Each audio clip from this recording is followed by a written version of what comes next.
Wild Talents by Charles Hoyfort, Chapter 8J. Upon December 4th, 1913, Mrs. Wesley Graff, who sat in a box in the Lyric Theatre, New York City, felt something scratching her hand. She felt a pain like the sting of a wasp, and, staggering from her chair, fainted, first accusing a young man near her.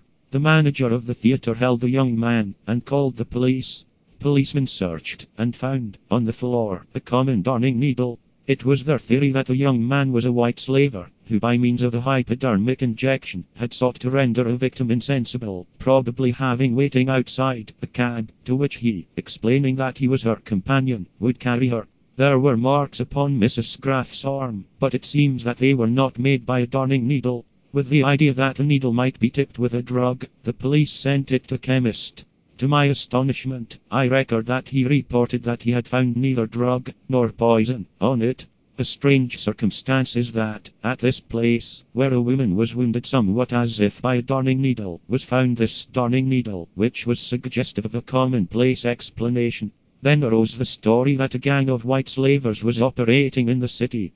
But in the newspapers were published interviews with physicians, who stated that they knew of no drug by which women could be affected so as to make them easily abductable, because the pain of an injection would give minutes of warning before a victim could be rendered helpless.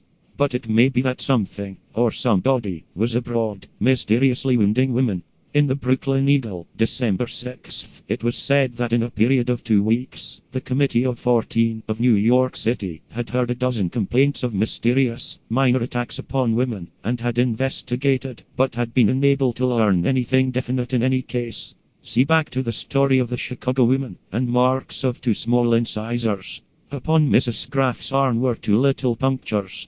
December 29th, girl named Marion Brindle said that something stung her. Upon her arm were 2 little punctures.